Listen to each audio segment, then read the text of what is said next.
and Steve, Rick and Steve. My name is Shelley St. Amant, and I am the Character Fabrication Supervisor for the Rick and Steve Show. The design for these was totally different than anything that we've done before, and actually different than anything that's really ever been done before commercially for stop motion animation. The creators of the show wanted these puppets to look like toys, but to be totally animatable. In order for them to function, each joint needs to work. It has to stay still when you're not touching it, but move easily when you do touch it. They have to be able to hold their position even if they're standing on one foot, but each joint in this particular design has to be completely visible as well. There's nothing hidden. There's no wire armature inside or anything hidden in these puppets. All of the joints are exactly what you see. So that was a huge challenge for us, to get it to function as a stop-mo puppet, but to look like a toy. The main characters, like Rick and Steve, for example, and Kirsten here, there are 10, 12, depending on which character it is, copies, identical copies of the same character. Everything is shot in small studios. A lot of times you'll shoot several different camera directions of the same scene at once with the same characters, but in different studios. So you've got to be able to keep it fairly compact. The size of the puppets is generally based on how big can we go with the sets. Kirsten, here she is, and 10 inches to the top of her hair is what we decided would be a good size, animatable for the puppets, and not too big for the sets that they have to be in.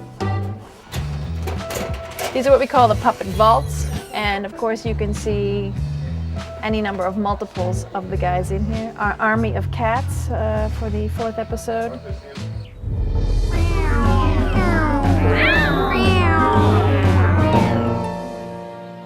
Meow. Everything with these particular puppets is made out of plastic so that they look like the toys they're meant to resemble, which means that everything comes out of a mold, everything has flashing and a seam line around it, which means that every single piece of our 15,000 odd pieces of puppet have to be sanded. So I've had people like Sarah Jane sitting here sanding like crazy for weeks on end. Endless sanding, endless little pieces of plastic. And in the end, of course, they come out perfectly smooth. You can't even tell where the seam is. I've got people at any given time casting plastic, sanding plastic, painting plastic. Everything is made out of plastic. We've also done silicone molds. There's a number of other things as well. Yeah, it's a busy, busy place. Well, what we have here is the Rick mold, one of the main characters. As you can see, it's a silicone mold. It's a nice one. It's a 2-part mold. You can see it keys together quite nicely. It's vented in the back. And what we do is, and it's actually a very interesting and quick chemical reaction. You just mix the two of them together just like this.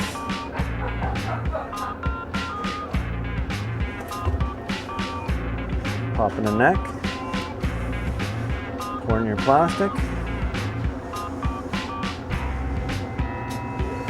I usually leave a little bit in the cup as a reference. Close up the mold. And then you just rotate it, let the plastic slush around. It's a slush mold because the heads are hollow. And you do this for probably about 3 or 4 minutes. And just to ensure that you've got a nice even coating of plastic all the way around the mold. And then about 10 minutes or so, we can pop it open and you can pull out a nice white plastic head. It might still be a little bit warm, but then it's ready to be sanded and painted. Pretty fun procedure.